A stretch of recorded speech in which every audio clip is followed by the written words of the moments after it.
말씀 보면 돈이 우리의 집을 세웁니까? 아닙니다. 여호와께서 집을 세우지 아니하시면 세우는 자의 수고가 헛되며.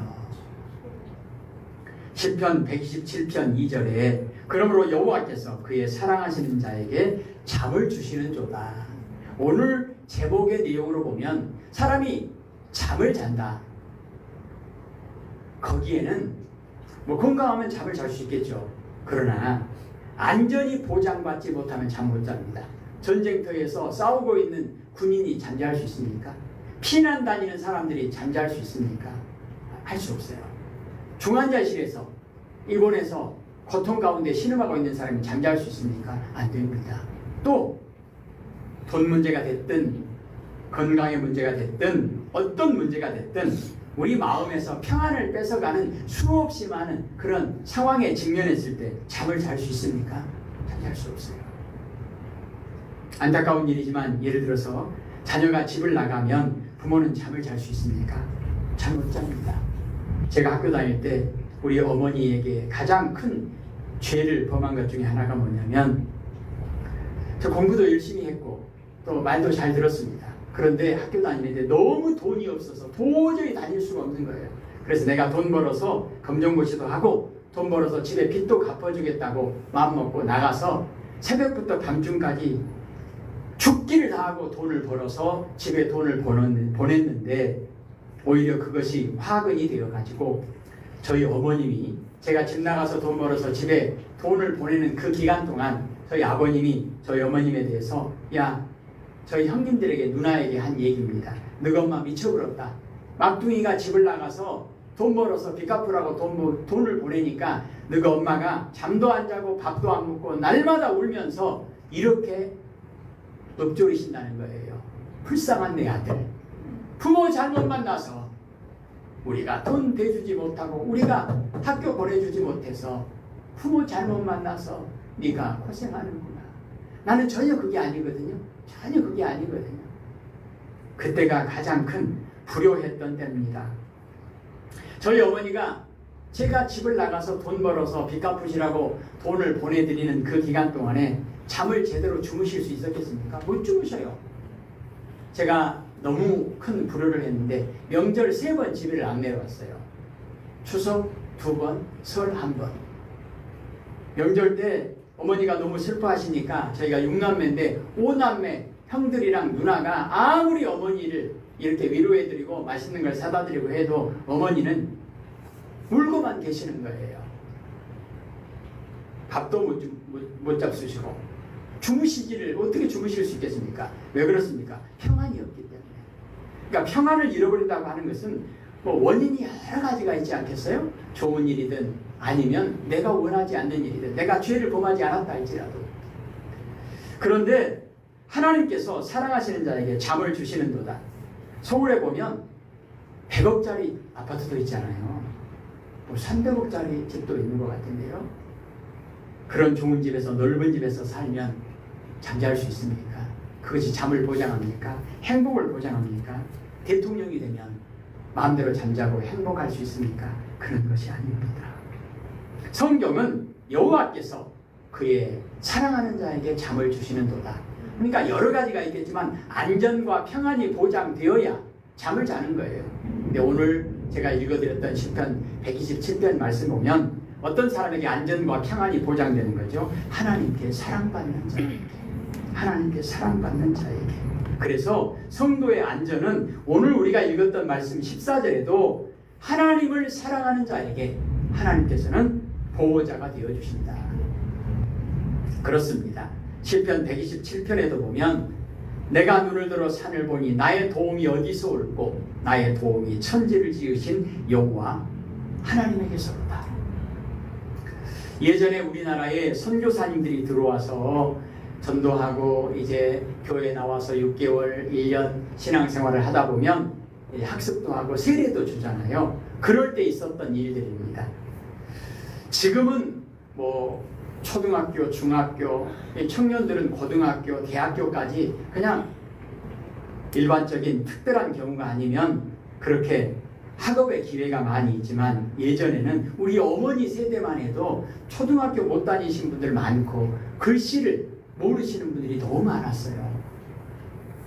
그럴 시대의 얘기입니다. 한 나이 많은 할머니 성도님이 이제 세례를 받아야 되는데 세례 받으려면 세례문답 하잖아요. 선교사님이 물어본 거예요.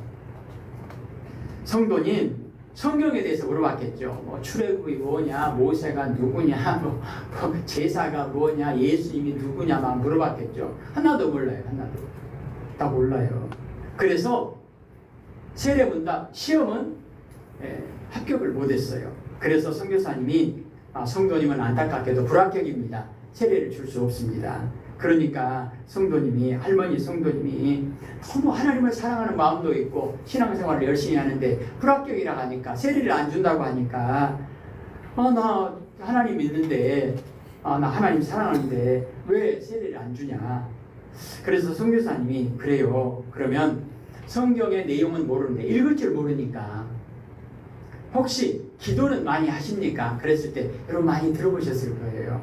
예, 내가 기도합니다. 언제 어떻게 기도합니까? 그랬더니 아침마다 밥을 하시잖아요. 옛날에 다 밥 했습니다. 불 떼서 아침에 밥을 할 때 아궁이에 불을 뗄 때 하나님 내 죄를 다 태워주십시오. 이렇게 눈물로 기도하면서 불을 떼는 거예요. 또 쌀을 씻을 때, 빨래할 때 방망이로 막 때리면서 하나님 내 죄를 깨끗이 씻어주십시오. 울면서 빨래를 하는 거예요. 이 이야기를 듣고 선교사님이 감동한 거예요. 선교사님이 합격시키고 세례를 베풀었다는 이야기가 있습니다. 이 성도님은 비록 읽을 수가 없어서 성경 지식은 좀 부족하지만 학문이 없고 글씨를 알지 못해서 지금처럼 관심이 없어서가 아니라 몰라 맨날 빠지고 뭐 예배 시간에도 듣지도 않고 그래서 뭐 교회를 5년 10년을 다녀도 몰라 이런 상황이 아니고 그분은 글씨를 못 읽어서 알지 못해서 그런 분이 성경 지식이 부족하다고 하는 것은 문제가 되지 않았다는 거예요. 단 그분은 누구보다도 성경을 아무리 많이 알았던 신약 성경의 바리새인들 성경 박사라 할지라도 하나님의 은혜와 하나님의 사랑에 대해서 전혀 고백하지 못했던 그 사람들에 비해서 확실한 것은 뭐냐? 하나님의 은혜를 완전히 의지하고 있는 믿음에 있어서는 확실했다는 거예요. 그래서 그분이 하나님이 선택하시고 부르신 하나님의 백성이구나 이렇게 생각할 수 있고 고백할 수 있고 세례를 베풀었다는 이야기가 있습니다. 성경 지식이 필요 없는 것은 아닙니다. 오전에도 말씀을 드렸지만 성경 지식이 없으면 즉 성부, 성자, 성령 하나님에 대한 지식이 없으면 하나님의 사랑과 은혜를 알 수도 없습니다. 하나님도 모르는데 뭘 하나님의 은혜를 알 수 있겠어요. 또 하나님을 믿고 의지할 수도 없습니다. 다만 성경이 가르쳐주는 하나님의 사랑과 은혜를 확실하게 알고 있다면 방법은 있잖아요. 내가 못 읽더라도 듣는 것, 또 하나님께서 내 마음에 친히 감동하여 주시는 것, 여러 가지 방법이 있죠. 이런 것을 통해서 하나님의 사랑과 은혜를 확실하게 듣고 배워서 의지한다면 비록 성경 지식이 부족해도 좋은 성도가 될 수 있다는 뜻입니다. 만약에 그렇지 않는다면 성경 지식은 아무리 많아도 하나님의 사랑과 은혜에 대해서 전혀 관심도 없고 그런 고백도 없다고 한다면 하나님을 의지하는 믿음도 없다고 한다면 그런 사람은 올바른 신앙생활을 할 수 없습니다. 이단처럼 성경을 아무리 많이 외워도 하나님의 진리를 왜곡하는 악한 사람이 될 수도 있다는 것입니다. 따라서 우리는 성경을 통해서 하나님의 사랑과 은혜, 십자가 복음, 예수 그리스도에 대해서 바로 알고 하나님을 의지해야 한다는 것입니다. 이 점은 성경을 문자적으로 많이 아는 것보다도 훨씬 중요합니다. 예를 들어서 성경에 문자적으로 이런 표현이 있잖아요. 믿는 사람은 독을 먹어도 죽지 않고 뱀을 집어도 해를 당하지 않는다는 말씀이 있습니다. 그래서 비기독교인들 중에 비꼬는 말로 이렇게 얘기하잖아요. 야, 성경에 그런 말씀이 있지? 믿냐? 그래, 믿는다. 그래? 그럼 한번 보여줘봐. 네가 한번 독을 마셔봐. 그리고 안 죽으면 내가 믿을게. 네가 뱀한테 한번 물려봐. 그래도 안 죽으면 내가 믿을게. 이런 분들이 있습니다.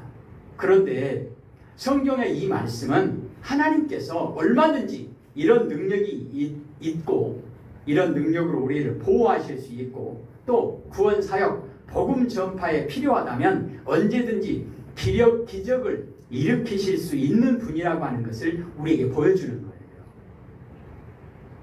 모세의 지팡이가 뱀으로 됐다가 다시 지팡이로 됐다가, 그럼 한번 보여줘봐.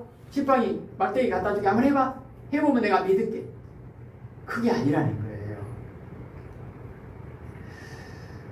우리는 성경 말씀을 읽고 듣고 또 지키는 것이 아주 중요합니다. 그런데 성경 말씀을 읽고 듣고 하는 그 과정에서 중요한 자세는 뭐냐? 그걸 통해서 하나님의 능력과 사랑을 알고 의지하고 수많은 사람들이 해를 당해도 하나님의 백성을 하나님께서 보호해 주신다는 말씀을 믿고 철저히 하나님을 의지하는 것, 이것이 중요하다는 거예요. 그런데 만약에 하나님이 나를 보호해 주시지 않으면 어떻게 합니까? 하나님이 나를 보호 안 해주면 어떻게 할 거냐? 그러나 이 질문은, 이 명제 자체가 잘못된 것입니다. 우리는 그 질문을 끊어야 합니다. 그런 시험에 빠지지 말아야 됩니다. 예를 들어서 오늘 말씀에 한번 볼게요. 11절과 12절을 보십시다. 11절, 12절 같이 읽겠습니다. 그가 너를 위하여 그의 천사들을 명령하사 내 모든 길에서 너를 지키게 하시니라. 그들이 그들의 손으로 너를 붙들어 발이 돌에 부딪히지 아니하게 하리로다. 아멘. 이건 하나님이 필요하다면 얼마든지 그렇게 하실 수 있다는 거예요. 그런데 사탄이 예수님을 시험하면서 해봐 그러잖아요. 성경 꼭대기에서 한번 뛰어내려봐. 그러면 하나님이 받아준가 보자. 그러면 하나님이 받아주면 네가 하나님의 아들이 맞다. 그리고 우리가 인정하마. 이것을 하나님을 시험하는 시험거리로 사용하는 말씀이 아니라는 거예요. 이 말씀을 가지고 사탄은 성전 꼭대기로 예수님을 데리고 가서 만약 네가 하나님의 아들이라면 다치지 않을 것이다. 성경이 약속했지. 한번 해봐. 이 말씀은, 예수님은 이 말씀에, 이 사탄의 말에 놀아나지 않습니다. 뭐라고 하죠? 사탄아 물러가라 그러잖아요. 예수님은 이미 하나님의 사랑과 권능을 알고 계셨기 때문에 시험할 필요가 없는 거예요. 하나님이 나를 진짜 사랑하실까? 그래 아마 시험해봐야지. 성공 꼭대기에서 뛰어내려가지고 받아주면 사랑하시네? 그럼 나도 사랑해야지.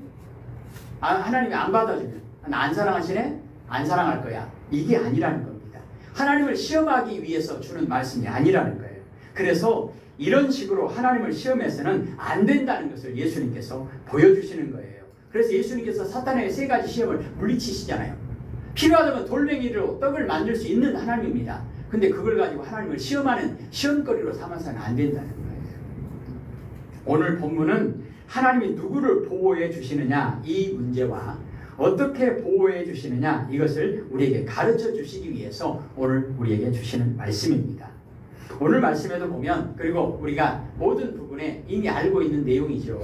하나님이 누구를 보호해 주십니까? 하나님의 보호를 받으려면 하나님을 믿고 의지하고 하나님을 섬기고 하나님의 뜻대로 살아야 합니다. 그리고 하나님은 모든 재앙에서 우리를 지켜주십니다. 낮에 뜨거운 해가 상치 못하게, 밤에 이슬이 우리를 해치지 못하게, 사냥꾼의 올무에서와 같은 간교하고 사악한 공격에서도 우리를 지켜주십니다. 사자굴 속에서도, 필요하다면 풀무불 속에서도, 하나님은 무섭고 악한 세력의 비방과 공격에서도 우리를 지켜주신다는 것입니다. 또한 하나님은 귀신과 같은 초자연적인 세력과 도둑과 외적의 기습 같은 밤의 공포에서도 우리를 지켜주신다는 것입니다. CCTV가 지켜주는 게 아니라는 거예요. 많은 돈을 들여가지고 보디가드를 우리 집에다가 세운다고 그것이 우리를 지켜주는 것이 아니라는 것입니다. 일사병과 같은 자연재해, 적군의 공격이 있는 낮의 재앙에서도 우리를 보호해 주신다는 것입니다. 밤에도 우리를 지켜주시고 낮에도 우리를 지켜주시는 분이 하나님이시다. 더욱이 우리를 해치던 악한 사람들은 하나님의 심판을 받습니다. 그러니까 하나님의 구원의 역사 가운데 악인은 반드시 심판하시는 것이 구원 역사에 필수적으로 등장하는 거죠. 이처럼 하나님은 우리를 모든 해악으로부터 지켜주시고 놀라운 은혜와 복을 내려주시는 분이다. 그래서 하나님 안에 안전과 평안이 있다라고 말씀합니다. 따라서 우리는 철저히 하나님을 믿고 의지하며 살아야 합니다. 우리가 시편 115편 자주 말씀 나누는 것처럼 9절부터 11절 여호와를 의지하는 자에게 하나님께서 방패와 도움이 되신다. 하나님의 통치에 순종해야 합니다. 하나님의 보호와 하나님께서 주시는 복을 사모해야 합니다. 이럴 때 한 가지 주의할 점이 있는데 그것은 우리가 기대하던 내가 꼭 원하는 그런 보호와 축복을 받지 못해도 절대로 하나님을 떠나면 안 된다는 것입니다. 그런 경우는 왜 그러냐? 이게 하나님의 비밀이에요. 몰라요. 설명 못해요. 그러나 하나님은 그럴 때에도 우리를 보호해 주시지 않는 것이 아니고 가장 좋은 방법으로 우리를 보호해 주시는데 다만 우리가 그것을 이해하지 못하는 것뿐입니다. 하나님은 완전한 사랑과 능력 그리고 지혜를 가지신 분입니다. 그런데 내 생각대로 안 해주신다고 하나님을 떠나겠습니까? 그럴 수 없습니다. 그래서는 안 된다는 거예요. 그러면 어떻게 하나님의 보호와 복을 받을 수 있겠습니까? 우리가 다른 것은 믿지 못해도 하나님만은 온전히 믿고 순종해야 합니다. 나사로가 그 자매들이 누이들이 나사로가 병들었을 때 예수님을 초청했는데 예수님이 늦게 오셔서 나사로가 이미 죽었습니다. 왜 그랬을까? 예수님을 원망할 수 있습니다. 아무도 몰랐습니다. 그런데 그 일을 통해서 예수님께서 부활에 대한 놀라운 하나님의 비밀을 보여주시지 않습니까? 하나님이 나사로를 버린 것이 아니라는 거예요. 하나님이 안전과 평안을 주시는 하나님이 아닌 것이 아니라는 것입니다. 하나님은 우리를 모든 악령과 모든 악한 자의 사악한 공격으로부터 또 뒤통수 치는 습격과 거짓 모함과 대대적인 공격으로부터 우리를 지켜주시는 하나님이시다. 이것을 말씀합니다.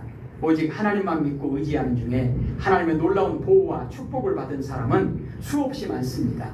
다니엘의 세 친구, 다니엘 그리고 세 친구 우상 숭배를 거부할 때 사자굴 속에 들어갈 수밖에 없었고 그리고 용광로 속에 던져진다는 그런 법령 그리고 그런 말을 들었음에도 불구하고 그들은 당당하게 하나님을 떠나지 않았습니다. 비록 하나님이 살려주시겠지만 그리 아니하실지라도 하나님이 죽게 하신다 할지라도 그것이 자신들의 구원과 하나님의 영광을 위한 최선의 축복이라고 믿었기 때문에 그들은 타협하지 않았습니다. 그들의 믿음의 내용이 뭐죠? 생명의 주인은 하나님이시다. 생과 사는, 사는 것과 죽는 것은 오직 하나님 뜻에 달려있다. 이런 믿음의 역사 중에 성경 밖에서 우리가 찾을 수 있는 대표적인 사람 가운데 예전에 5만 번 응답받은 조지 뮬러의 기도, 그 책이 아주 선풍적인 인기를 끌었던 적이 있죠. 이 뮬러라고 하는 사람은 수많은 고아를 돌보았습니다. 그런데 일체 사람들의 후원금을 요구하지 않았습니다. 인본주의를 철저히 배경한 거죠. 신분주의만 주장한 겁니다. 오직 하나님께만 기도했다는 겁니다. 하나님만 바라보았다는 거예요.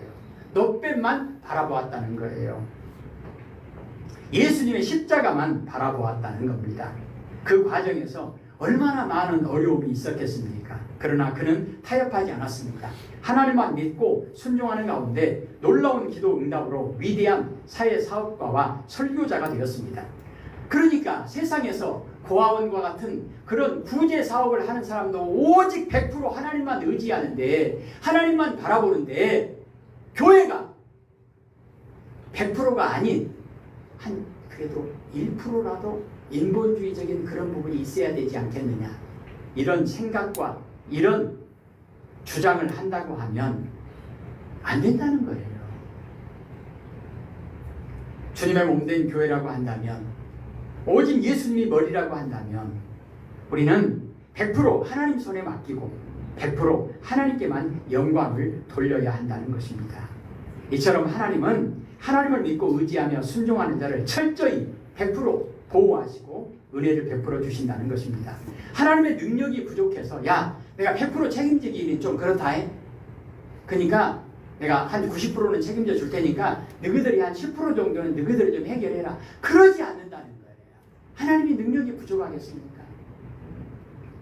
사랑하는 성도 여러분, 오늘도 하나님의 말씀을 우리는 읽었습니다. 그리고 듣습니다. 그리고 받습니다.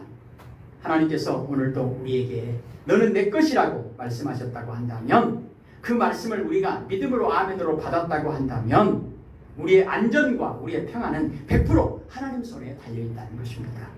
하나님은 항상 우리를 극진히 사랑하시고 무한한 권능으로 지켜주십니다. 아무리 악한 자의 공격도 다 막아주십니다. 하나님이 방패되어 주시면 누가 그 방패를 뚫을 수 있겠느냐? 어떤 고통도 다 복으로 바꿔주실 수 있는 분입니다. 악을 선으로 바꾸시는 분입니다. 예수님의 십자가 완전한 죽음이잖아요. 모든 게 끝나버린 거잖아요. 끝입니까? 아닙니다. 누가 생각이나 했겠습니까? 하나님의 위대한 비밀이 부활의 영광이 그 안에 있었다는 것을 누가 상상이나 했겠습니까?